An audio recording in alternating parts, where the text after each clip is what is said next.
වස්සාන ධර්ම දේශනා. අම්මලා වරද්දනකොට දරුවොත් වරද්දනවා. එතකොට පරම්පරා පිටින් වරදින්න පුළුවන්. ඒ වගේම තමයි දෙවියන්ට පින්දන තැන තියෙනවා එත්තාවතාච අම්මේහි සම්පදම් පුඤ්ඤ සම්පදං.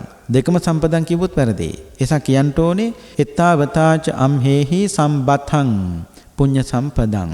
ඒක තේරුම එත්තාවතාච මෙසේ අම්මේහි අප විසින් සම්බතං රැස් කරගත්තා වූ පුණ්‍ය සම්පදං පුණ්‍ය සම්පත්තිය සබ්බේ දේවානුමෝදන්තෝ සීල දෙවියෝ අනුමෝදන් වෙත්වා සබ්බ සම්පත්ති සිද්ධියා සීලුම යහපත සිද්ධ කර දෙත්වා කියන එකේ අදහස. සම්බතං කියන වචනේ නොකියුනොත් රැස් කරගත්තා වූ කියන වචනේත් නැතුව යනවා. ඒ නිසා වරද්දන්ට හොඳ නැහැ ගාථා. ඊළඟට අදිවාසේ තුනෝබන්තේ වැරදි. කියන්න ඕනි අදිවාසේතු නෝබන්තේ. අදිවාසේතු කියන්නේ පින්නතුනේ එක වචනයක්. ඒ එක වචනේ එක වචනයක් විදියට කියන්න ඕනේ. ඒක කඩලා කියන්න හොඳ නැහැ. අදිවාසේතු කියන වචනටයි තුයන්න අනිත් පැත්තට දාලා තුනෝ කියලා කඩලා කිව්වොත් වැරදි. ඒසා කියන්න ඕනේ අදිවාසේතු නෝබන්තේ. අදිවාසේ තුනෝබන්තේ නෙවෙයි අදිවාසේතු නෝබන්තේ කියලා කියන්න ඕනේ. ඉතින් මේකෙන් තේරුම් ගන්න එපා මේ ගාතාවක් වැරදියට කිව්ව එක අපාය යනව නෙවෙයි මේ කියන්නේ. ඒක හරියට කියන්න ඕනේ පින්නතුනේ. මේ ලෝකේ ලස්සනම භාෂාව තමයි පාලි. ලෝකෙට පහළ වෙච්ච සීල බුදුරු භාවිතා කළේ බණ කිව්වේ ධර්ම දේශනා කළේ පාලි භාෂාවෙන්. පාලි භාෂාව විතරයි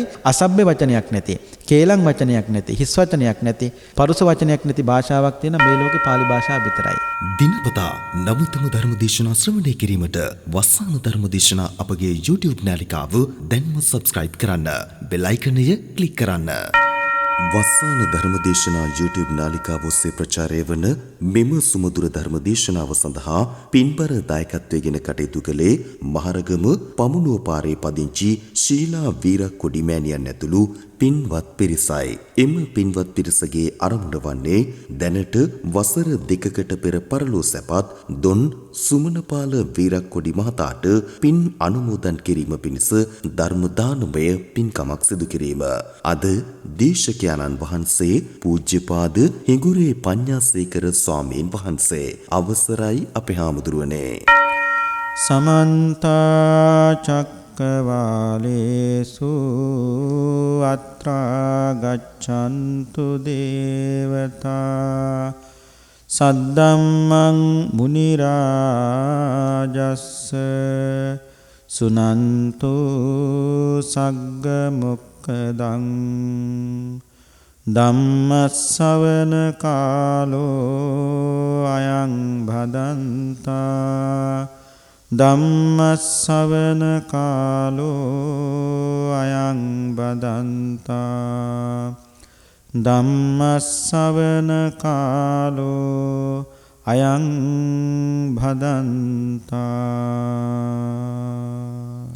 නමෝ තස්ස භගවතෝ අරහතෝ සම්මා සම්බුද්දස්ස නමෝ තස්ස භගවතෝ අරහතෝ සම්මා සම්බුද්දස්ස නමෝ තස්ස භගවතෝ අරහතෝ සම්මා සම්බුද්දස්ස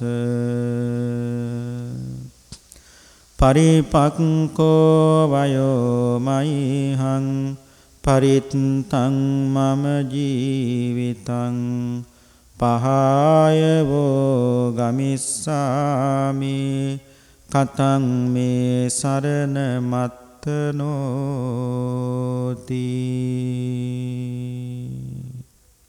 ශ්‍රද්ධාවන්ත පින්වත්නි, අද අපේ ධර්ම දේශනාවෙහි දායකත්වයේ බාරගෙන කටයුතු කරන්නේ මහරගම පමුණුව පාර පදිංචි ශ්‍රීලා වීරක්කොඩි මෑණියන්, ඒ වගේම දරුවන් දෙපළ ඇතුළු පවුලේ පින්වත් පිරිස සිද්ධ කරන ධර්ම දානමේ පින්කම. මේ ධර්ම දේශනාව සිද්ධ කරලා බලාපොරොත්තු වන්නේ මීට වසර 2කට කලින් පරලොව සැපත් වන්ට යෙදුණු දොන් සුමනපාල වීරක්කොඩි මහත්මයා ආදරණීය ස්වාමි පුරුෂයාණන්ට, ඒ වගේම දරුවන්ගේ ආදරණීය පියාණන්ට පින් අනුමෝදන් කරන්නට. අද අපේ ධර්ම දේශනාවෙහි මාතෘකාව හැටියට තබා ගත්තේ දීඝනිකායේ 3 වෙනි කොටසේ සඳහන් වන මහා පරිනිබ්බාන සූත්‍ර දේශනාව. ලෞතර බුදුරජාණන් වහන්සේගේ අවසාන ගමන් මඟ නැත්තම් පිරිනිවන පෑම සඳහා බුදුරජාණන් වහන්සේ වැඩිය ගමන් මඟ පිළිබඳවයි මේ දේශනාවේ පින්නතුනි සඳහන් වෙන්නේ. බුදුරජාණන් වහන්සේ දිනක් භික්ෂුන් වහන්සේලාට කතා කරලා කියනවා පරිපක්කෝ වයෝමයිහං.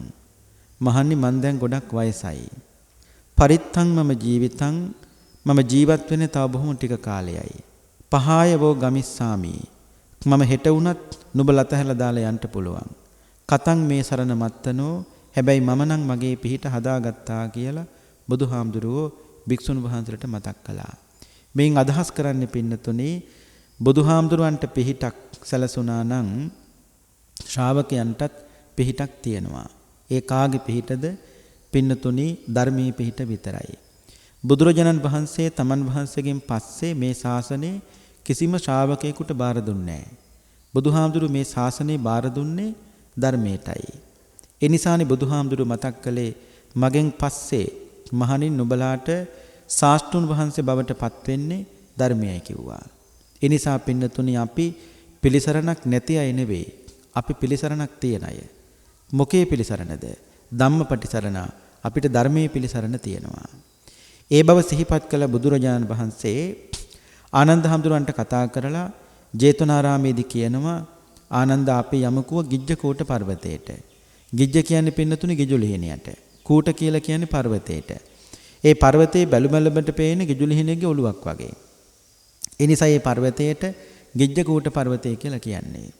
ඉතින් බුදුහාමුදුරුවෝ ජේතවනාරාමෙන් දැන් පිට වුණේ ආයි නොයන ගමනක. නොයන ගමනක කියලා කියන්නේ ආයි කවදාවත් අපේ බුදුහාමුදුරුවෝ ජේතවනාරාමයට වඩින්නේ නැහැ. බුදුහාමුදුරුවෝ ජේතවනාරාමෙන් පිට වුණු අවසාන දවස පින්නතුනි. ගිජ්ජකූට පර්වතයට වැඩම කරලා පින්නතුන්ට මතකයි ඔය ගිජ්ජකූට පර්වතයේ මුදුනේ අදත් තියෙනවා ගල් කුටියක්. පහලින් තියෙනවා තව ගල් කුටියක්.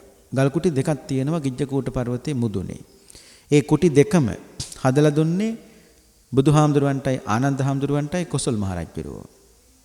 තාමත් ඒ කුටි දෙක තියෙනවා.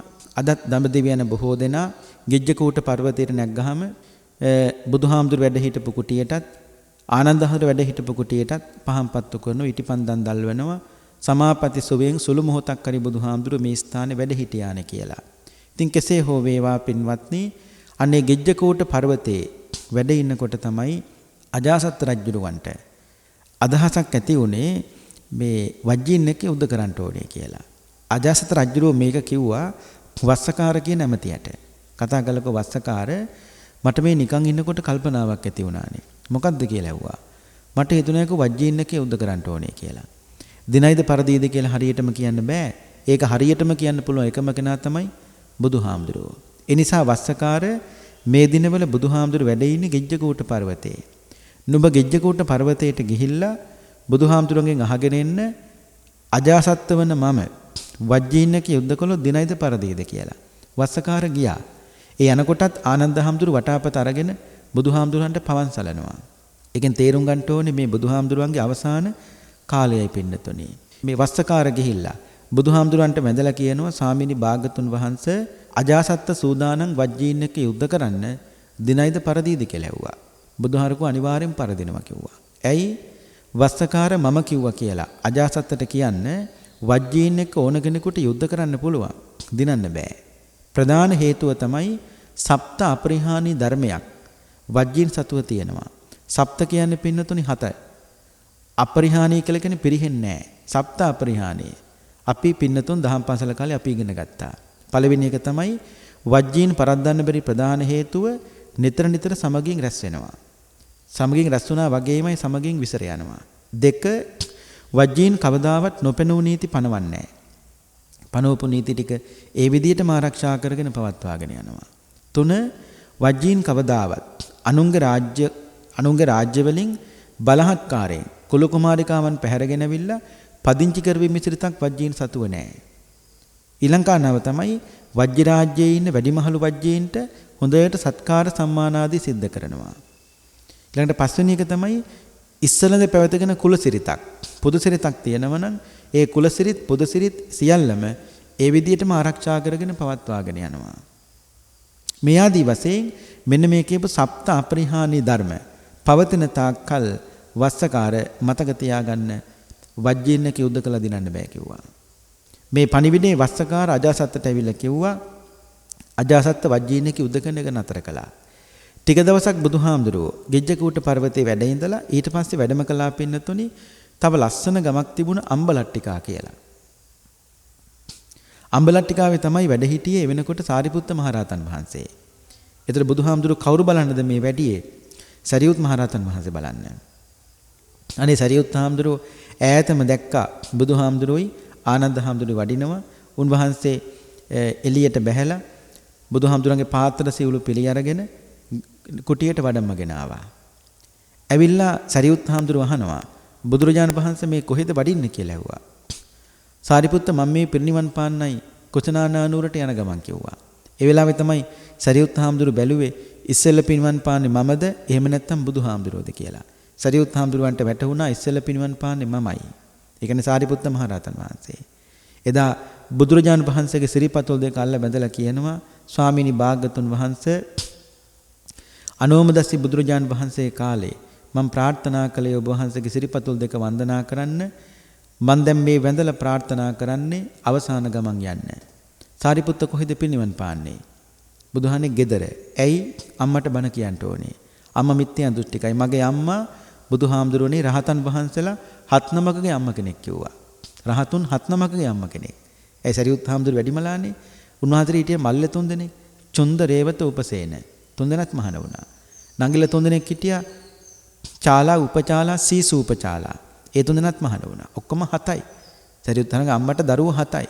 දරුවෝ 7 දෙනා මහාන වෙලා දරුවෝ 7 දෙනා රහත් වෙලා අම්මා මිත්‍යා දෘෂ්ටිකයි.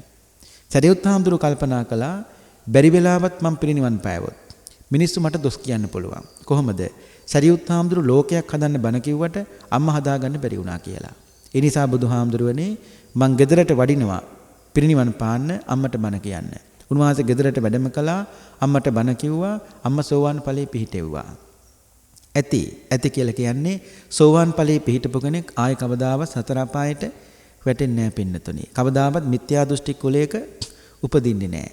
මේ ආදී වශයෙන් සරියුත් හාමුදුරු අම්මා සෝවාන් ඵලයේ පිහිටවලා දැන් සෝදානම් පිරිනිවන් පාන්න. සංස්කාරයන්ගේ අනිත්‍යභාවය මෙනෙහි කරමින් සාරිපුත්ත මහරහතන් වහන්සේ එදා තමන් වහන්සේ පොරවගෙන හිටපු දෙපට සිවුර භික්ෂුවකට තිරන 3 සිවුරක් දෙපට සිවුරයි තනිපට සිවුරයි අඳනයයි මේකට තමයි කියන්නේ 3 සිවුර කියලා. සරියුත් හාමුදුරන්ගේ දෙපට සිවුර දුන්න මල්ලිට. මල්ලි කියන්නේ චුන්ද හාමුදුරුවෝ. දීලා කියනවා මල්ලි චුන්ද මේ දෙපට සිවුර මං පිරිනිවන් පානකොට මගේ ආදාහනය කරනකොට ඇඟේ තිබුණොත් පිච්චෙනවා. මේ සිවුරත් පිච්චෙනවා. ඒ නිසා දෙපට සිවුර පුච්චන්නේ මොකටද මල්ලි? මේ දෙපට සිවුර මම පිරිනිවන් පෑවට පස්සේ මේ ශාසනේ සිවුරු වඩු කවුරු හරි කමක් නැහැ. භික්ෂුවකට මගේ මේ සිවුර මගේ නාමයෙන් පූජා කරන්න කිව්වා.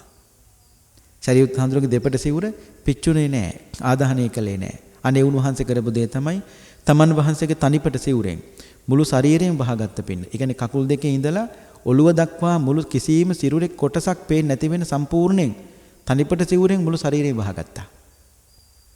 වහගෙන සංස්කාරයන්ගේ අනිත්‍යභාවය මෙනෙහි කරමින් සාරිපුත්ත මහරහතන් වහන්සේ පින්නතුනේ සදහටම දෙනෙත් පියාගත්තා. පරිනිර්වාණයටපත් වුණා ගෙදරදී. උපන් ගෙදර උපන් කාමරේ උපන් ඇඳේමයි සාරිපුත්ත මහරහතන් වහන්සේ පරිනිර්වාණයටපත් උනේ. ඒ වෙලාවේ තමයි අම්මා අර සිරිපතු නැත්තම් පතුල් දෙක අල්ලගෙන සරියුත් හාමුදුරුවන්ට කියන්නේ අනේ බුදු පුතේ ඊතුරු නිවන් මඟ මට කියලා දෙන්නේ කවුරුන් විසින්ද මේ ආදී වශයෙන් කියමින් එළි වෙනකන් සරියුත් හාමුදුරන්ගේ අම්මා සෑහෙන වෙලාවක් පින්නතුණි ඇඬුවා. කෙසේ හෝ වේවා බුදුහාමුදුරුවෝ එදා භික්ෂුන් වහන්සේට මතක් කළේ මහණෙනි මේ ශාසනයේ දැවැන්ත වෘක්ෂයක් නම් ඒ දැවැන්ත වෘක්ෂයේ දකුණු අත්ත අද කඩාගෙන වැටුණයි කිව්වා. දකුණු අත්ත අද කඩාගෙන වැටුණයි කිව්වා. ඒ තරම් හිස් බවක් තේරුණා සාරිපුත්ත මහරහතන් වහන්සේ පරිනිර්වාණයටපත් වෙච්ච දවසේ. ඉතින් කෙසේ හෝ වේවා සරියුත් හාමුදුරුවෝ පිරිනිවන් පාලා සති දෙකකට පස්සේ තමයි මුගලන් මහරහතන් වහන්සේ පිරිනිවන් පෑවේ. ඒ දිනම පිරිනිවන් පාලා මාස 6කට පස්සේ තමයි බුදුරජාන් වහන්සේ පරිනිර්වාණයටපත් වුණේ. බුදුහාමුදුරුවන්ට බුදුහාමුදුරුවෝ පිරිනිවන් පාන අවුරුදු 2කට කලින් තමයි යශෝදරාව අවුරුදු 78 දී පරිනිර්වාණයටපත් වුණේ. ඒ පිරිනිවන් පාන්නේ හිමයි. එතකොට පින්නතුනි එක දවසේ එක මොහොතේ ඒ උත්තමයන්ගේ පරිනිර්වාණ සිද්ධ වුණොත් මිනිස්සුන්ට ඒ දුක දරන්න බෑ. ලය වවන්නේ. ඒ නිසා තමයි පොඩි කාල සීමාවක් ඇතුළත දැන් බුදුහාමුදුරුවෝ පින්වන් පාලා බොහෝ කාලයකට පස්සේ තමයි මහා කාශ්‍යප මහ රහතන් වහන්සේ පරිනිර්වාණයට පත්. මිනිස්සු හිත හදා ගන්නවනේ. දැන් බුදුහාමුදුරුවෝ පින්වන් පාපලා හිත හදාගත්ත කමක් නෑ අපිට ආනන්ද හාමුදුරුවෝ ඉන්නවනේ කියලා. ආනන්ද හරු පින්වන් පාප වෙලා හදාගත්ත කමක් නෑ මහා කාශ්‍යප මහ රහතන් වහන්සේ අපිට වැඩ ඉන්නවනේ කියලා. ඒ විදියට පින්වත්නි. ඉතින් කෙසේ හෝ වේවා සාරිපුත්ත මහ රහතන් වහන්සේගේ සියලු අවසන් කටයුතු ආදාහන කටයුතු අවසන් කරලා ඉන්පස්සේ බුදුහාමුදුරුවෝ වැඩම කළේ තව ලස්සන දුප්පත් ගමක් තිබුණ පින්නතුනි නාදිකා කියලා. නාදිකා ගමට වැඩම කළාට පස්සේ ආනන්ද හාමුදුරුවෝ බුදුහාමුදුරන්ගෙන් අහනවා ස්වාමීනි භාග්‍යවතුන් වහන්සේ මේ නාදිකා ගමේ ඉස්සර ගොඩාක් මිනිස්සු ජීවත් වුණා. දැන් බුදුහාන්නේ මිනිස්සු අඩුයිනේ. ඇයි බුදුහාන්නේ මිනිස්සු අඩු?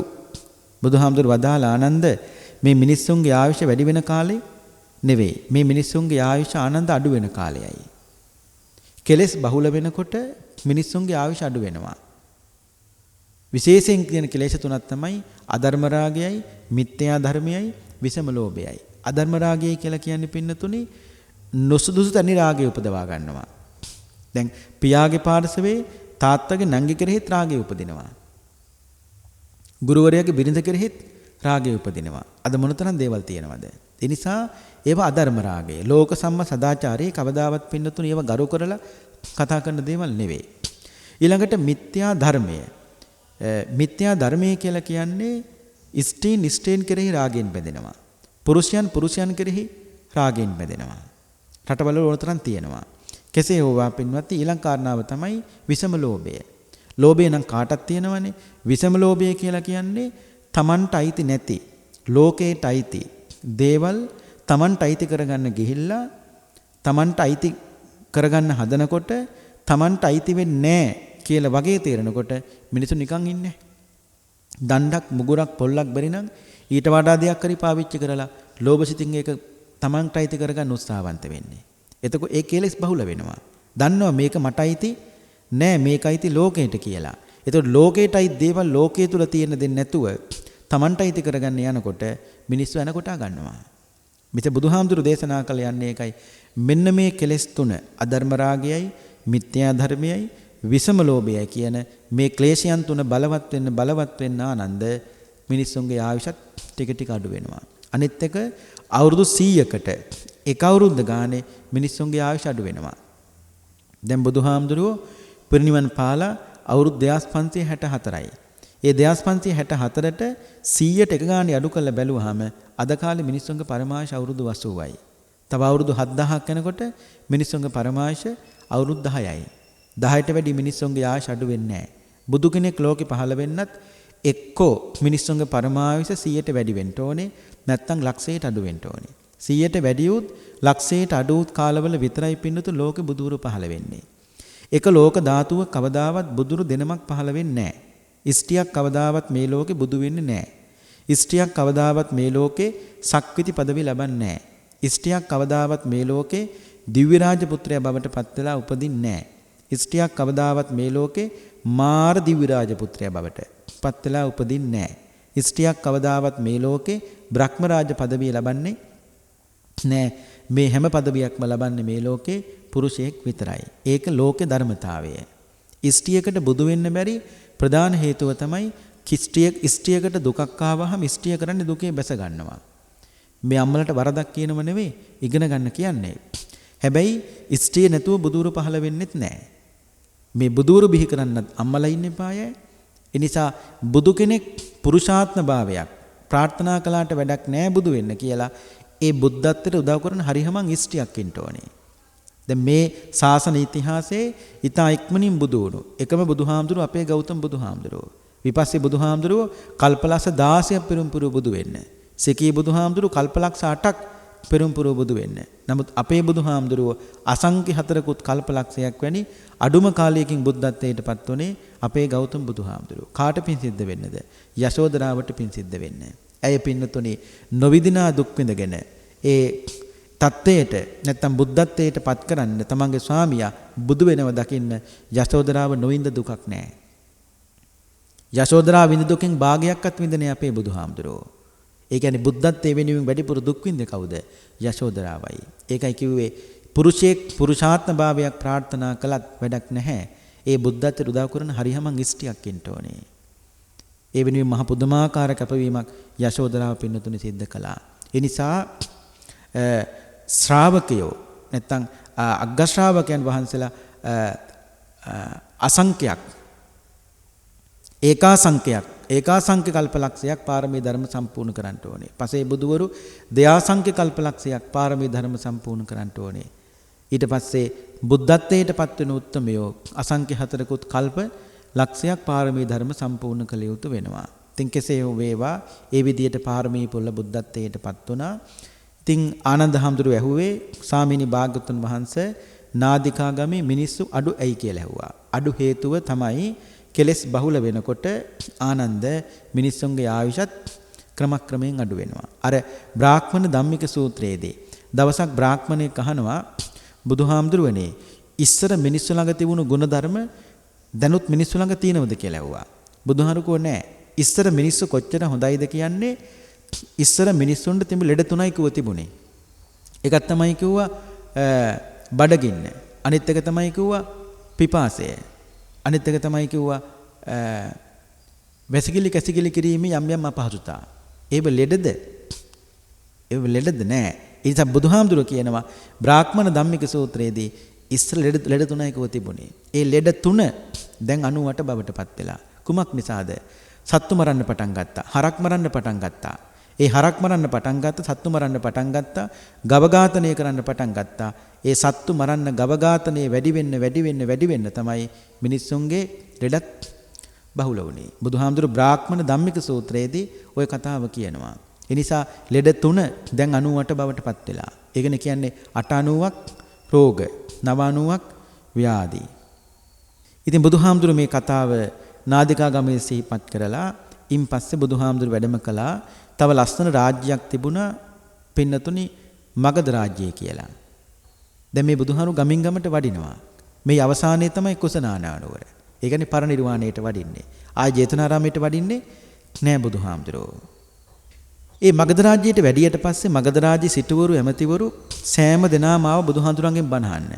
ඇවිල්ලා බුදුහාමුදුරන්ට ආවට පස්සේ බුදුහාමුදුරුවෝ මතක් කරනවා මේ ඇත්තන්ට රජවරුනි සිටුවරුනි මගධ රාජ්‍යය ඇත්තටම ලස්සනයි. හරියට කොයි වගේද? තවතිසා දිවි ලෝකෙන් භාගයක් මනුස්ස ලෝකෙට කඩාපාත් වෙලා වගේ. ඒ තරම් මගධ රාජ්‍ය ලස්සනයි. මගධ රාජ්‍ය මිනිස්සුත් පින්නතුනි ලස්සනයි. මං ඊට පස්සේ ලිං වැව් පොකුණු මංමාවත් ගෙවල් දොරවල් හැම දෙයක්ම ලස්සනයි. බුදුහාමුදුරු මතක් කළා ලස්සන විතරයි පේන්නේ පින් කරන බවක් නම් පේන්නේ නෑ කිව්වා. ඒ නිසා හොඳට පින් කරලා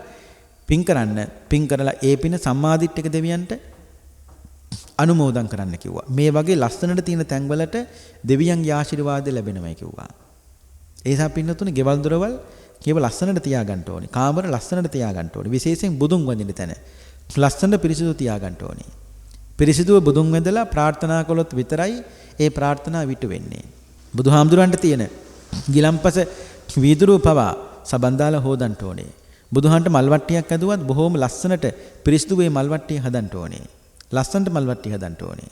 අපි බොහෝ අවස්ථාවල කියලා තියෙනවා අපි හැංගි මල් වට්ටිය හැදුවට හිතන්න එපා කාටවත් පේන්නේ නැහැ කියලා.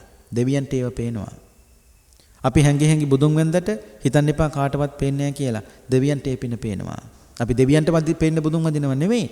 නමුත් ඒව දකිනකොට දෙවියන් සතුටු වෙනවා. ඇයි? දිවි ලෝකෙට එන්න මනුස්ස ලෝක මිනිස්සු තව බොහෝ පින් කරනවා කියලා. දෙවියන් කල්පනා කරනවා අපිත් මනුස්ස ලෝකෙදී හොඳට පින් කරලයි අද දිවි ලෝකෙ උප්පත්ති ලැබුවේ. අනේ අපේ ලෝකෙට එන්න මනුස්ස ලෝකෙ ඉඳගෙන මිනිස්සු ලස්සනට මල් වට්ටි හදනවා, පින්කම් කරනවා. අපි විසින් ඒ මිනිස්සුන්ව ආරක්ෂා කළ යුතුයි කියලා ලස්සනට පින්කම් කරන මිනිස්සු දෙවියන් විසින් පින්නතුණි ආරක්ෂා කරනවා. ඒ නිසා මනුස්ස ලෝක මිනිස්සු පින් කරනකොට දෙවියන් සතුටු වෙනවා. ඇයි? දෙවියන් තා වැඩි වෙනවා කියලා. මනුස්ස ලෝක මිනිස්සු පව් කරනකොට දෙවියන් දුක් වෙනවා.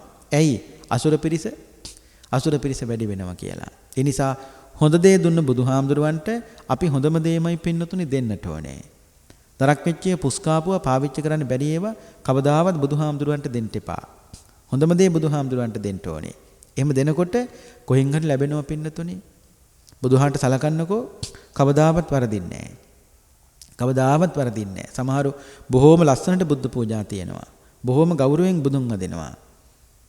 අනිත් එක තමයි අපි බොහෝ අවස්ථාවලත් මතක් කරලා තියෙනවා. ගාථා කියනකොට හරියට කියන්න ඕනේ.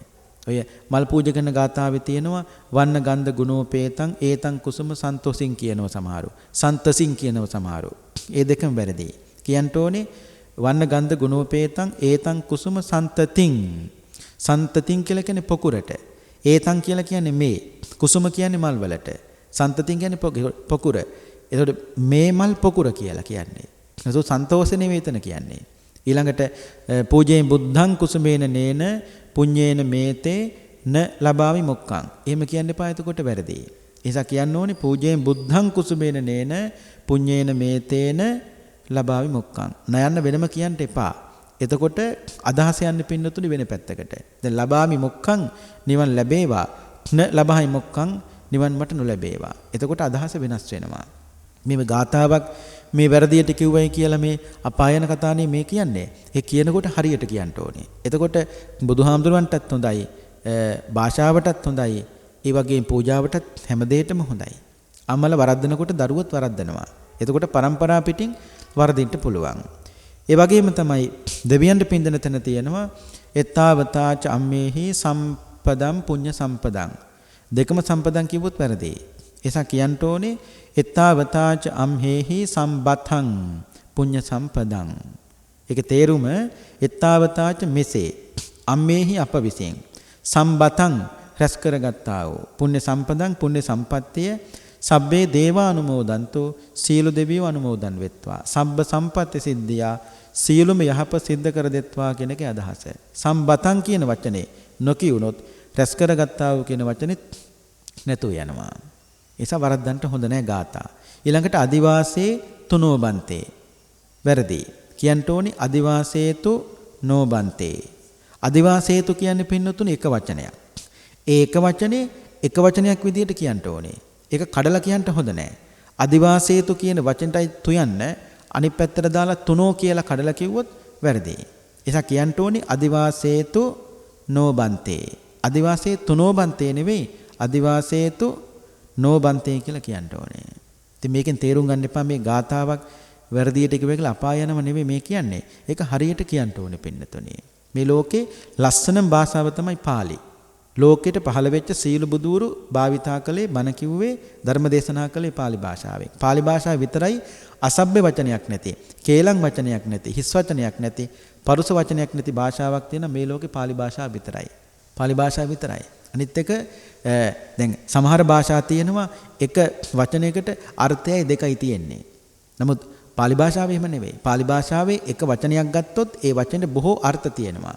දැන් බුදුහාමුදුරන්ට විතරක් කොච්චර පින්නතුනේ පාලි භාෂාවේ වචන තියෙනවද? බුදුහාන්ට විතරක් කොච්චර නම් තියෙනවද? භගවා තථාගතෝ දස බලධාරී මෙයාදී ඒක තමයි භාෂාවක දියුණුව කියලා කියන්නේ. භාෂාවක දියුණුව කියලා කියන්නේ යන්නේ ඒකයි. ඒ නිසා පාලි භාෂාව එහෙමයි. ඉතින් ඒ නිසා ඔය මගධ රාජ්‍යයට වැඩම කරපු වෙලාවේ බුදුහාමුදුරුවෝ කිව්වේ ලස්සනට තියාගත්තට කමක් නැහැ. හැබැයි බුදුන් වදින්න ඕනේ. බුදුන් වැදලා ඒ පින සම්මාදිට්ඨික දෙවියන්ට අනුමෝදන් කරන්න ඕනේ. එතකොට දිව්‍ය ලෝකෙ පින්නතුනේ මිත්‍යා දෘෂ්ටික දෙවිවරුත් ඉන්නවා. කොටස් දෙකකට වෙන් වෙනවනේ දෙවියන්. සම්මාදිට්ඨික සහ මිත්‍යා දෘෂ්ටික කියලා. හිතන්න එපා මේ බෞද්ධ අපි විතරයි දිව්‍ය ලෝකෙ යන්නේ කියලා. අනිත් ඇත්තන් දිව්‍ය ලෝකෙ ඉපදෙනවා. දැන් සමහර අන්‍යාගම් මිනිස්සු ඉන්නවා පින්කම් වලට උදව් කරනවා, දානසලට උදව් කරනවා, දානමාලට උදව් කරනවා. ඒක ඕන දෙයක් කරන්න පුළුවන්. හැබැයි ඒ පින හේතු ඒ ඇත්තෝ බුදුහාමුදුරන්ගේ අපේ භාගතුන් වහන්සේගේ ශාස්ත්‍රෝත්වය පිළිගන්නේ නැහැ. ආරෂ්ඨායක මාර්ගය පිළිගන්නෙත් නැහැ. චතුරාර්ය සත්‍ය පිළිගන්නෙත් නැහැ. හැබැයි ඒකත් පින් කරලා දිවි ලෝකේ උපදිනවා මිත්‍යා දෘෂ්ටික දෙවියන් හැටියට. බෞද්ධ අපේ ආරෂ්ඨායක මාර්ගය පිළි අරගෙන ශාස්ත්‍රඥ වහන්සේගේ ශාස්ත්‍රෝත්වය පිළි අරගෙන අපි මැරලා ගිහිල්ලා උපදිනවා සම්මාදිට්ඨික දෙවියන් හැටියට. අන්න එතනයි දිවි ලෝකේ මිත්‍යා දෘෂ්ටික සහ සම්මාදිට්ඨික කියලා දෙවියන් කොටස් දෙකකට වෙන් වෙන්නේ. හැබැයි දේශනාවේ සඳහන් වෙනවා සම්මාදිට්ඨික දෙවියන්ට දිවි ලෝකදී අසුරු කරන්න හම්බ වෙන්නේ සමහර වෙලාවට මිත්‍යා දෘෂ්ටික දෙවිවරු.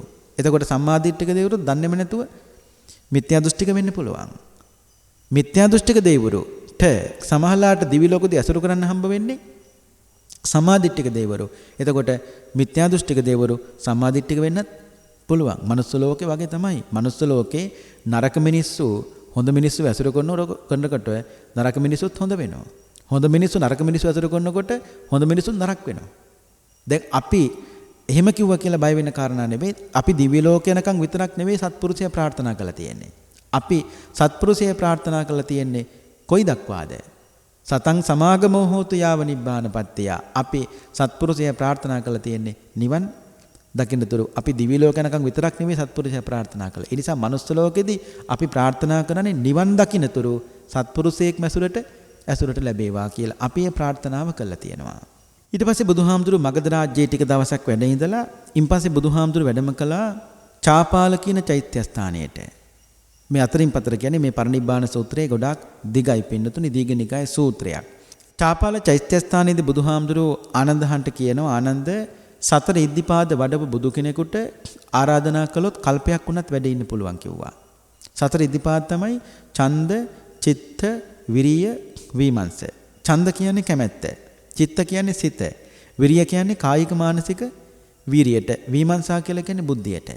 ඒක මහ දෙයක් නෙවෙයි. යමක් කරන්න ඡන්ද කැමැත්ත තියෙන්න ඕනේ. කැමැත්ත තිබුණට මදි චිත්ත හිතක් තියෙන්න ඕනේ. හිතක් තිබුණට මදි කායික මානසික වීරියක් තියෙන්න ඕනේ. හයිය තිබුණට මදි. ඒ හයිය පාවිච්චි කරන්නේ කුසලයටද අකුසලයටද කියලා තේරුම් ගන්න විමර්ශා නැත්තම් බුද්ධියක් තියෙන්න ඕනේ. දැන් පින්නතුනි සතෙක් මරන්නත් වීර කරන්න ඕනේ. ඒකටත් හයියක් එපාය. නමුත් ඒ හයිය පාවිච්චි කරන්නේ හොඳ දෙයකට නෙවෙයි. ඒ නිසා ඒක ඉද්ධිපාද ධර්මයක් බවට පත් වෙන්නේ නැහැ. එදා සතර ඉද්ධිපාද වඩපු කෙනාට පින්නතුනි ඉද්ධි ප්‍රාතිහාර්ය පවා පාන්න පුළුවන්කම තියෙනවා. සතර ඉද්ධිපාද වඩපු. දැන් අපේ ශාසනයේ පින්නතුන්ට මතකයි රිද්ධිමතුන් අතරින් අග්‍රස්ථානයේ ලැබුවේ මුගලන් මහරහතන් වහන්සේ. භික්ෂුණී වහන්සේලාගේ පැත්තෙන් ගත්තාම රිද්ධිමතුන් අතරින් අග්‍රස්ථානයේ ලැබුවේ මේ ශාසන ලස්සනම භික්ෂුණිය. කවුද? උප්පලවන්නා මහරහතරණිය. මානෙල් මලක පැහැය තියෙන යගේ ඒ තරම් ලස්සනයි උප්පලවන්නා. ඒ තරම් ලස්සනයි උප්පලවන්න ලස්සන නිසාම තමයි ඇය ගිහි කාලේ රජවරු සිටවරු බොහෝ පිරිසක් මහන්සි ගත්ත සරණ පාවා ගන්න. දවසක් තාත්තා උප්පලවන්නගෙන් අහනවා දුවේ කැමතිද මහාන වෙන්න කියලා. කැමතියි කිව්වා. මහාන කළා. දැන් කාටවත් අයිති නැහැ. දැන් අයිති කාටද? ශාසනයට, ධර්මයට. ඇය නිකන් නෙවෙයි පින්නතුනි හොඳට භාවනා කරලා සතර ඉද්ධිපාද දියුණු කරලා රහත් භාවයත් ලබාගෙන රිද්ධිමතුන් අතරින් අග්‍රස්ථානයේ ලැබූ උප්පලවන්නා මහරහත්තරණියක් බවට පත් වුණා. කුමක් වැඩු නිසාද? සතර ඉද්ධිපාද වඩපු නිසා. දැන් පින්නතුන්ට මේ බණ කියන්න ඕන කියලා ඡන්දයක් කැමැත්තක් තිබුණනේ. ඒ වගේම චිත්ත හිතක් තිබුණනේ. මේ සඳහා වීරය කළා. වාහන හොයාගෙන පිළිවෙලකට හැමදේම සකස් කරගෙන මේ ආවේ වැඩ නැතුවට නෙවෙයි. මේ වීරිය මේ හයිය පාවිච්චි කළේ අකුසලයේ සඳහා නෙවෙයි. මේ හයිය පාවිච්චි කළේ මේ කාලේ වෙන් කළේ කුසලයේ සඳහාමයි. ඒ නිසා යමක් කරන්න කැමැත්ත තියෙන්න ඕනේ. රාගය දුරු කරන්න කැමැත්ත තියෙන්න ඕනේ. ද්වේෂය දුරු කරන්න කැමැත්ත තියෙන්න ඕනේ. මෝහය දුරු කරන්න කැමැත්ත තිබුණොත් තමයි පින්නතුනේ ඒ ඊටු ටික දිනු කරගන්න පුළුවන්කම තියෙන්නේ. ඒකට වීර සිත ආදී මේ සියල්ල එකතු තැන ඒක කුසලයට පවා දිනු කරගන්න පුළුවන්කම තියෙනවා. ඉතින් කෙසේ හෝ වේවා බුදුරජාන් වහන්සේ මතක් කළේ ආනන්ද සතර ඉද්ධිපාද වඩපු බුදු කෙනෙකුට ආරාධනා කළොත් කල්පයක් වුණත් වැඩ ඉන්න පුළුවන්. නමුත් ආනන්ද හාමුදුරුවන්ට ආරාධනාව කරන්න බැරි වුණා. එදා බුදුහාමුදුරුව කරපු දේ තමයි සියලු සංස්කාරයන් අනිත්‍යභාවයේ මෙනෙහි කරමින් ආයු සංස්කාර අතහැරියා. එදා පින්නතුනි මේ මිහිතලය කම්පා වුණා. දැන් අපි මෙහෙම හිතමුකෝ ආනන්ද හාමුදුරුව ආරාධනා කළා බුදුහාමුදුරුවන්ට කල්පයක් මේ ලෝකේ වැඩ ඉන්න කියලා. බුදුහාමුදුරුවෝ ආරාධනා බාරගත්තා. එහෙනම් තාමත් මෙලහකටත් බුදුහාමුදුරුවෝ මේ ලෝකේ වැඩ ඉන්නවද නැද්ද? නෑ. එහෙම ඉන්න බෑ පින්නතුනි. එතන කල්පය කියලා කියන්නේ එදාට තියෙන පරමාවිෂයයි. නැතුව මේ කල්පය කියලා එහෙම බුදු කෙනෙකුටවත් එහෙම ඉන්න බෑ පින්නතුනි. බුදුහාමුදුරුවෝ ධර්මයේ අවබෝධ කරගත්තා. අවබෝධ කරගත්තු උත්තමයට සිද්ධ වුණේ ධර්මයටත් ජීවත් වෙන්න. දැන් බුදුහාන්නේ මේ ධර්මය අවබෝධ කරගත්තේ. ඉතින් ධර්මය අවබෝධ කරගත්තා කියලා ධර්මයේ අභිභවා ජීවත් වෙන්න ආයි බුදු කෙනෙකුටවත් බෑ. ඒ බුදුහාමුදුරුවෝ ජීවත් වෙන ධර්මයට යටත්වයි. ඉතින් එහෙව් එකේ බුදු කෙනෙක් කොහොමද පින්නතුනි මේ ලෝකෙ මේ තාක්කල් වැඩ ඉන්නේ? එහෙම බෑ. එතන කල්පය කියන්නේ මතක තියාගන්න එදාට තියෙන පරමාවිෂය. ඒ කියන්නේ අවුරුදු 120. අන්න 120 නෑ බුදුහාමුදුරුවන්ට බැරි වුණේ.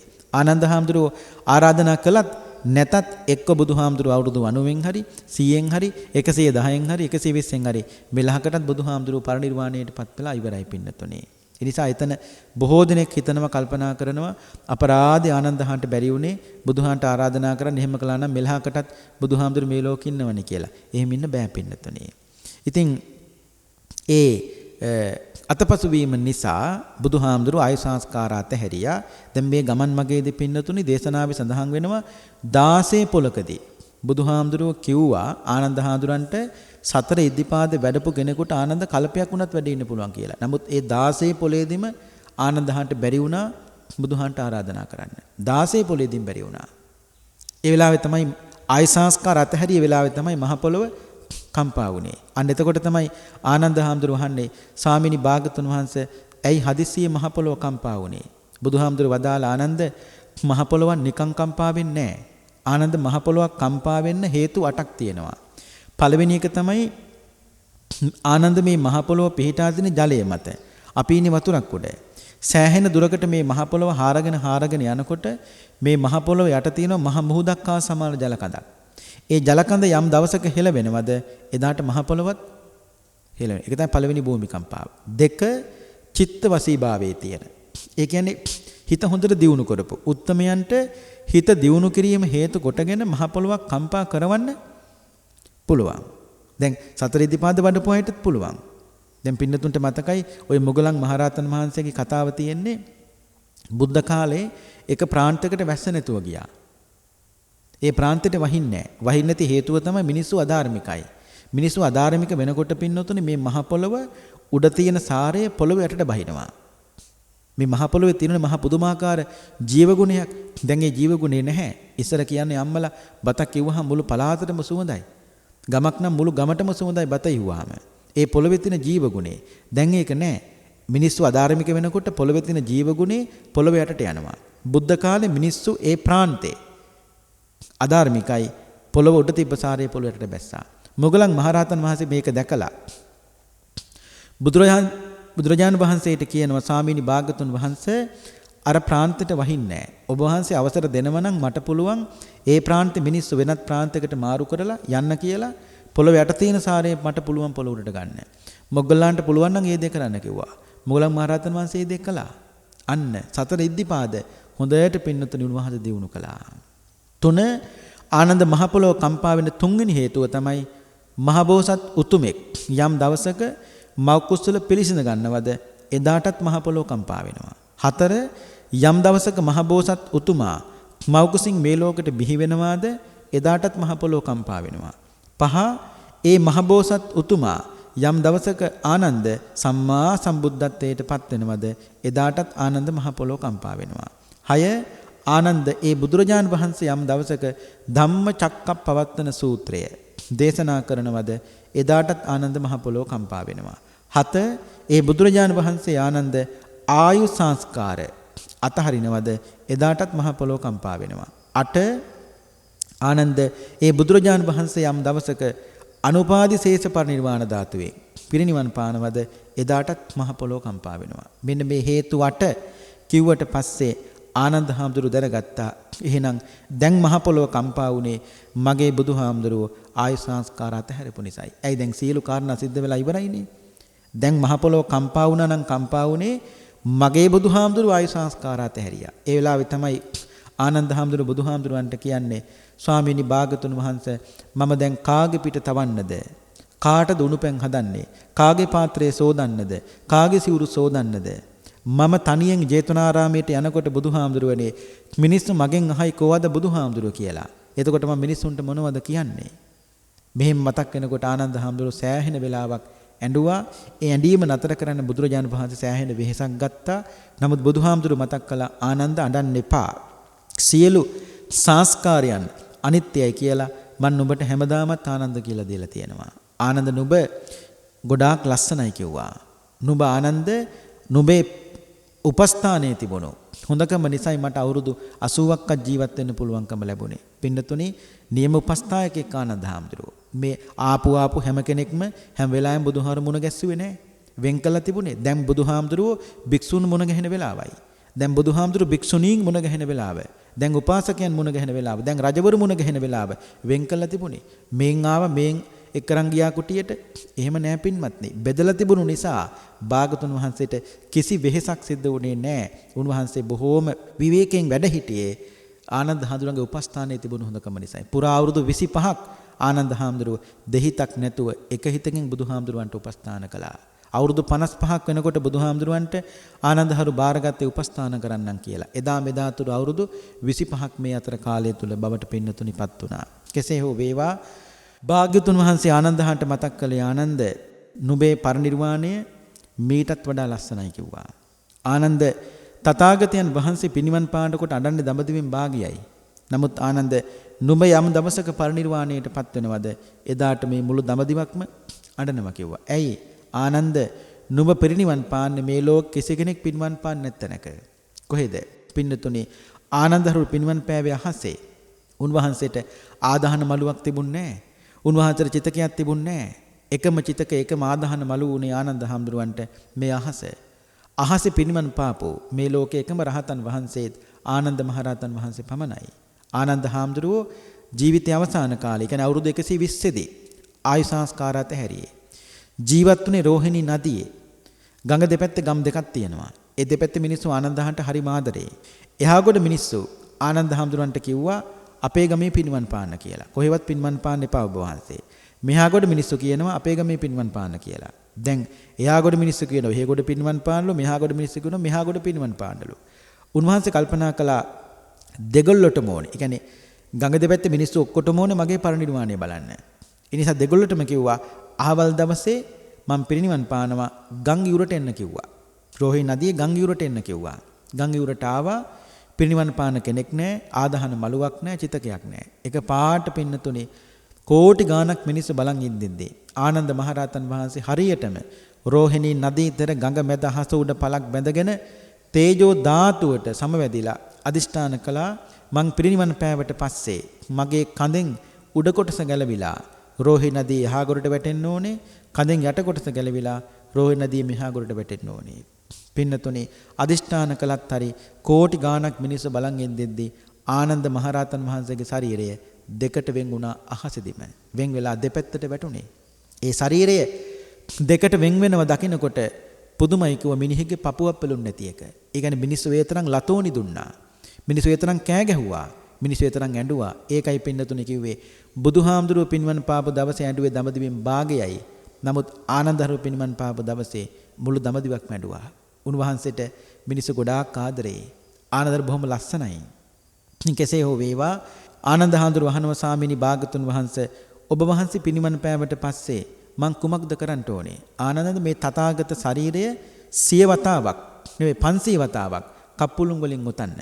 ඔතලා සඳුන් තෙල් භාජනයක මාව තන්පත් කරලා සඳුන් වලින් විතරක් දරසයක් තනලා ආදාහනය කරන්න. ඒක තමයි තථාගතයන් වහන්සේගේ ආදාහනය. අවසාන කටයුත්ත. බුදුහාර මතක් කරනවා සක්විති රජෙක් ආනන්ද මරණයටපත් වුණාට පස්සේ සක්විති රජුණන්ගේ ආදාහනය කරන්නෙත් ඔය විදිහට කිව්වා. ආනන්දර කියනවා ස්වාමිනී භාගතුන් වහන්සේ සක්විති රජුණන්ගේ ආදාහනයට වඩා ඔබ වහන්සේගේ ආදාහනය ඊට හිලින් කළ යුතුයි. බුදුහාමුදුරු වදාලා මොකද්ද? ආනන්ද සක්විති රජුණන්ගේ ආදාහනයට වඩා පහලින් මගේ ආදාහනය කළොත් එදාට මිනිස්සු කියයි කිව්වා සක්විති රජුරුව තනවත් බුදුහාමුදුරු වටින්නේ නැහැ කියලා. සක්විති රජුණන්ගේ ආදාහනයට වඩා ඉහළින් මගේ ආදාහනය කළොත් එදාට මිනිස්සු කියයි කිව්වා බුදුහාමුදුරු ඉන්නකම් කතා කළේ අනිත්‍යයි දුක්ඛයි අනාත්මයි. නමුත් ගත්ත ආදාහන පූජෝත්සවේ සක්විති රජුණන්ගටත් වඩා ඉහළින් බුදුහාරන් ගත්තයි කියලා. මට පව් නේ ආනන්ද මට බැනලා කටවරද්දගෙන මිනිස්සු පව් කරගන්නවා කිව්වා. බාන බුදුහාගේ දේශනාවේ ලස්සන. ඒ කියන්නේ සක්විති රජෙක්ගේ ආදාහනය තමයි පින්නතුනි මේ ලෝකේ ඉහළින්ම කරන ආදාහනය. ඒ විදිහට තමයි බුදුහාමුදුරන්ගේ ආදාහනය සිද්ධ කළේ. හැබැයි භාගතුන් වහන්සේගේ දේහය දවලා සියල්ල අවසන් වුණාට පස්සේ කපපුලුන් වලින් ඔතපු ඒ සලු 500න් පළවෙනි සලුවයි අවසාන නැත්තම් 500 වෙනි සලුවයි මේ සලු දෙක පින්නතුනි දැවුනේ නැහැ, පිච්චුනේ නැහැ, ආදාහනේ වුණේ. ඒ සලු දෙක විතරක් ඉතුරු වුණා. කප්පුලුන් වලින් ඔතපු. ඉතින් කෙසේ හෝ බුදුරජාන් වහන්සේ පිරිනිවන් පාන්න සුළු මොහොතකට කලින් කරපු ලස්සන අදිෂ්ඨානයක් තමයි බුදුවරු කොහොමත් පිරිනිවන් පානකොට අදිෂ්ඨානයක් කරනවා. අපේ බුදුහාමුදුර කරපු අදිෂ්ඨානය තමයි මිනිස්සුන්ට මාව දකින්න ලැබුණේ අවුරුදු 45ක් වැනි බොහොම සුළු කාල පරිච්ඡේදයක්. ඒ නිසා මාගේ පරිනිර්වාණයෙන් පසු ධාතුන් වහන්සේලා ඒක ඝන බවටපත් නොවේවා තැන් තැන් වලට විසිරියේවා. අනාගතයේ මිනිස්සු මාගේ ධාතුන් වහන්සේලාවත් දැකලා වැඳ පුදාගෙන ඒකේ හිත පහදවාගෙන සුගතිගාමී තත්වයටවත්පත් වේවා කියලායි බුදුහාමුදුරුවෝ පින්නතුනි සදහටම දෙනෙත් පියාගත්තේ. ලෝකේ ස්වභාවය තමයි මේ ධර්මයේ ස්වභාවය තමයි පින්නතුනි දීර්ඝායුෂ භුක්ති විඳලා යම්කිසි බුදුවරයෙක් පරිනිර්වාණයටපත් වුණා නම් ඒ බුදුහාමුදුරුවන්ගේ ධාතුන් වහන්සේලා ඒක ඝන බවටපත් වෙනවා. විසිරෙන්නේ නැහැ. යම්කිසි බුදුවරයෙක් අඩු ආයුෂෙන් පරිනිර්වාණයටපත් වුණා නම් ඒ බුදුරජාණන් වහන්සේගේ ධාතුන් වහන්සේලා විසිරෙනවා. ඇයි? ඒ බුදුහාමුදුරු බොහොම ටික කාලයයිනේ මිනිස්සුන්ට දකින්න ලැබුණේ. දැන් විපස්සී බුදුහාමුදුරුව අවුරුදු 80000ක් කල් මේ ලෝකේ ජීවත් වුණා. ඒ නිසා මිනිස්සුන්ට විපස්සී බුදුහාමුදුරුව සෑහෙන කාලයක් දකින්න පුළුවන්කම ලැබුණා. උන්වහන්සේ අදිෂ්ඨාන කළා මාගේ පරිනිර්වාණයෙන් පසු ධාතුන් වහන්සේලා විසිරී නොවේවා. තැන් තැන් වලට විසිරී නොවේවා. ඒක ඝන බවටපත් වේවා කියලා. ඒක ලෝකේ ස්වභාවයේ ධර්මයේ ස්වභාවයේ පින්නතුනි. ඉතින් කෙසේ හෝවා අපේ බුදුහාමුදුරන්ගේ අදිෂ්ඨානයේ පරිදි ධාතුන් වහන්සේලා තැන් තැන් වලට විසිරුණා. ඒ නිසා තමයි දලදා මාලිගාවක්, සෝමාවතියක්, අබේගිරියක්, ජේතවනයක්, තූපාරාමයක් මේ ආදී සෑම දෙයක්ම සෑම චෛත්‍යයක්ම ඉදිකරන්න පුළුවන්කම ලැබුණේ බුදුහාමුදුර කරපු අදිෂ්ඨානය නිසා. අද ඒ ධාතුන් වහන්සේලා දැකලා කී දෙනෙක් නම් පින්නතුන හිත පහදවාගෙන සුගතිගාමී තත්වයටපත් වෙනවද? මිහිඳු මහරහතන් වහන්සේත් කිව්වේ ධාතුන් දුටු කල්හි බුදුන් දැක්කාහා සමානයි කිව්වා. ධාතුන් දුටු කල්හි බුදුන් දැක්කාහා සමානයි කිව්වා. එයි පින්නතුනේ ජීවමාන සංඥාවෙන් බුදුහාමුදුරුවෝ වැඩ ඉන්නවා කියන ගෞරවයෙන් අපේ බුදුහාමුදුරුවන්ට මිනිස්සු ඒ තරම් පින්නතුනි සලකනවා. ඒ තරම් බුදුහාමුදුරුවන්ට ආදරේ. ඒ නිසා බුදුහාමුදුරුවන්ට සලකපු කිසි කෙනෙකුට කවදාවත් මේ ලෝකේ වරදින්නේ නැහැ පින්නතුනි. පිහිට තියෙනවාමයි ධර්මයේ පිහිට තියෙනවාම තමයි. ඒ නිසා භාගතුන් වහන්සේගේ සියලුම ධාතුන් වහන්සේලා අනාගතයේ පින්නතුන් දන්නවා සෑම තැන්නිම තියෙන සියලුම ධාතුන් වහන්සේලා වැඩම කරන්නේ රුවන්වැලි මහසෑයට. රුවන්වැලි මහසෑන් සියලුම ධාතුන් වහන්සේලා හතේ මුතුපොටක් කමුණු වාසයේ වැඩම කරනවා නාගදීපේට. නාගදීපයෙන් සියලුම ධාතුන් වහන්සේලා වැඩම කරනවා දඹදිව ඉන්දියාවේ බුද්ධගයාවට. එදාට ඌර්ණ රෝම ධාතුව තිබුණු තැනින් පිහිටනවා. අනිත් එක බුදුහාමුදුරන්ගේ බොහෝ ධාතුන් වහන්සේලා තියෙන්නේ අපි ළඟ. අපි ළඟ කියලා කියන්නේ මේ ලංකාවේ. ඌර්ණ රෝම ධාතුව තියෙන්නේ අපි ළඟ. මිහින්තලේ චෛත්‍යය. මිහිඳු මහරහතන් වහන්සේ මේ ලංකාවට වඩිනකොට ධර්මාශෝක මහරජුරු නිකන් නෙවෙයි පින්නතුනේ මිහිඳු මහරහතන් වහන්සේ වැඩියේ බුදුහාමුදුරන්ගේ ඌර්ණ රෝම ධාතුවත් අරගෙන මේ ලංකාවට වැඩම කළේ. කොච්චර වටිනවද? ඒ තරම් අපි වාග්ය සම්පන්නයි. ඒකයි කිව්වේ භාගතුන් වහන්සේගේ බොහෝ ධාතු ප්‍රමාණයක් තියෙන්නේ ධාතුන් වහන්සේලා තියෙන්නේ මේ ලංකාවේ අපි සතුව. එදාට අනාගතේ ඌර්ණ රෝම ධාතුව තිබුණු තැනින්ම පිහිටනවා. අකු ධාතුව තිබුණු තැනින්ම පිහිටනවා. සතර දලදා වහන්සේ තිබුණු තැනින්ම පිහිටනවා. කේශ ධාතුන් වහන්සේලා තිබුණු තැනින්ම පිහිටනවා. නිර්මිත බුදුරුවක් අනාගතේ දකින්න පුළුවන් කොතනද? බුද්ධගයාවෙන්. යමාමහ පෙළහර පාන දවසේ ඒ ප්‍රාතිහාර්ය සිද්ධ වුණේ යම්සේද එබඳු ලස්සන ප්‍රාතිහාරයක් දකින්න පුළුවන් අනාගතේ බුද්ධගයාවෙන්. ඒ නිසා ධාතුන් වහන්සේලා පරිනිර්වාණයට පත් වුණාට පස්සේ තමයි පින්නතුනේ ආයි ලෝකේ බුදු කෙනෙක් පහළ වෙන්නට කරුණු කාරණා හැදෙන්නේ. මතක තියාගන්න ඕනේ බුදුරජාණන් වහන්සේ නමකගේ එකදු ධාතුන් වහන්සේ නමක්කෝ කොතනක හෝ පවතිනව නම් ආයි බුදු කෙනෙක් පහළ වෙන්නේ නැහැ පින්නතුනේ. ඒ කියන්නේ බුදුරජාණන් වහන්සේගේ ධාතුන් වහන්සේලාත් ආදාහණය වෙන්න ඕනේ, අවසන් වෙන්න ඕනේ, නැවත බුදු කෙනෙක් ලෝකේ පහළ වෙන්න. දැන් අපේ බුදුහාමුදුරුවන්ට කලින් බුද්ධත්වයට පත් වුණේ කාශ්‍යප බුදුරජාණන් වහන්සේ. එතකොට කාශ්‍යප බුදුරජාණන් වහන්සේගේ සියලුම ධාතුන් වහන්සේලා අවසන් වෙන්න ඕනේ. ගෞතම බුදුරජාණන් වහන්සේට මේ ලෝකේ පහළ වෙන්නේ. දැන් අපේ බුදුහාමුදුරන්ගේ සියලුම ධාතුන් වහන්සේලා අවසන් වෙන්න ඕනේ.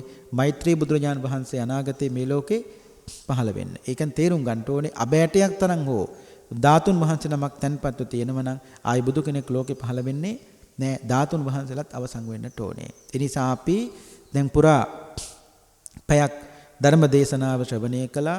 අපි කතා කළේ දේශනා කළේ දීඝනිකායේ 3 වෙනි කොටස තිබෙන මහා පරිනිබ්බාන සූත්‍රයයි. ඒ නිසා අපි ලස්සන ප්‍රාර්ථනාවක් වන්දනාවක් තබා ගනිමු.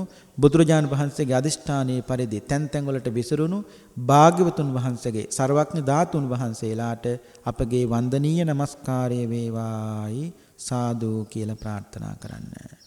අද අපේ ධර්ම දේශනාවෙහි දායකත්වයේ බාරගෙන කටයුතු කළේ මහරගම පමුණුව පාර පදිංචි ශ්‍රීලා වීරක්කොඩි මෑණියන් එවාගේම දරුවන් දෙපළ ඥාතීන් හිතයිශීන් හැමදෙනාමත් එකතු කරගෙන බොහෝම ශ්‍රද්ධාවෙන් මේ පින්කම සිද්ධ කළා. බලාපොරොත්තු වන්නේ දැනට වසර 2කට කලින් පරලොව සැපත්වන්ට යෙදුණු දොන් සුමනපාල වීරක්කොඩි ආදරණීය පියාණන් වහන්සේ එවාගේම අපේ ශ්‍රීලා වීරක්කොඩි මෑණියන්ගේ ආදරණීය ස්වාමි පුරුෂයාණන් මේ පින් අනුමෝදන් වේවා. එතුමාගේ පරලොව ජීවිතයේ සුවපත් වේවා. උතුම් වූ අමාමහ නිවනින්ම නිවේසන සෙත්වායි සාදු කියලා පින් අනුමෝදන් කරන්න. ඉතින් මේ වස්සාන ධර්ම දේශනා මාලාවේ අද දිනට සිද්ධ කරන්නට යෙදුණු මේ ධර්ම දේශනාව මෙතනින් સમાપ્ત වෙනවා. ධර්ම ශ්‍රවණය කළ පින්වත් හැමදෙනාටම චතුරාර්ය සත්‍ය ධර්මය අවබෝධය තුළින් සුඛ සහගත ප්‍රතිපදාවෙන් නිර්වාණ අවබෝධයම සාක්ෂාත් වේවා. ඒ ප්‍රාර්ථනාවත් ඇතිව දෙවියන්ට පින් අනුමෝදන් කරමු. ආකාසට්ටා ච බුම්මට්ටා දේවා නාග මහිද්దికා පුඤ්ඤන්තං අනුමෝදිත්වා චිරං රක්칸තු ශාසනං. ආකාසට්ටා ච බුම්මට්ටා දේවා නාග මහිද්దికා පුඤ්ඤන්තං අනුමෝදිත්වා චිරං රක්칸තු දේශනං. ආකාසට්ටා ච බුම්මට්ටා දේවා නාග මහිද්దికා පුඤ්ඤන්තං අනුමෝදිත්වා චිරං රක්칸තු ත්වං සදා. වස්සාන ධර්මදේශනා YouTube නාලිකාව ඔස්සේ ඔබ ඒ ශ්‍රවණය කළේ මීට වසර 2කට පෙර පරලෝ සැපත් දොන් සුමනපාල වීරක්කොඩි පියාණන්ට පුණ්‍යානුමෝදනා පිණිස සිදු කරනු ලැබූ සුමధుර ධර්ම දානමය පින්කමයි. මෙම පින්කම සඳහා පින්බර දායකත්වයෙන් කටයුතු කළේ මහරගම පමුණුවපාරේ පදිංචි ශීලා වීරක්කොඩි මහත්මිය ඇතුළු පින්වත් පිරිසයි. එම පින්වත් පිරිසටත් සිදු කරගත්තා වූ ධර්ම දානමය කුසලයේ ආනුභාවයේ බලයෙන් නිදුක් නිරෝගී චිරජීවනයේ උදා වේවායි සාදු සිතින් ප්‍රාර්ථනා කරමු. එමෙන්ම අද දේශකයන්න් වහන්සේ පූජ්‍යපාද හිඟුරේ පඤ්ඤාසේකර ස්වාමීන් වහන්සේ උන්වහන්සේටත් ප්‍රාර්ථනීය බෝධියකින් නිවන් අවබෝධය පිණිසම මෙම ධර්ම දානය හේතු වාසනා වේවා. ධම්මසු ඔබ සැමට සම්මා සම්බුදු සරණයි. දිනපතා නවතම ධර්ම දේශනා ශ්‍රවණය කිරීමට වස්සාන ධර්ම දේශනා අපගේ YouTube නාලිකාව දැන්ම subscribe කරන්න. බෙල් අයිකනය ක්ලික් කරන්න.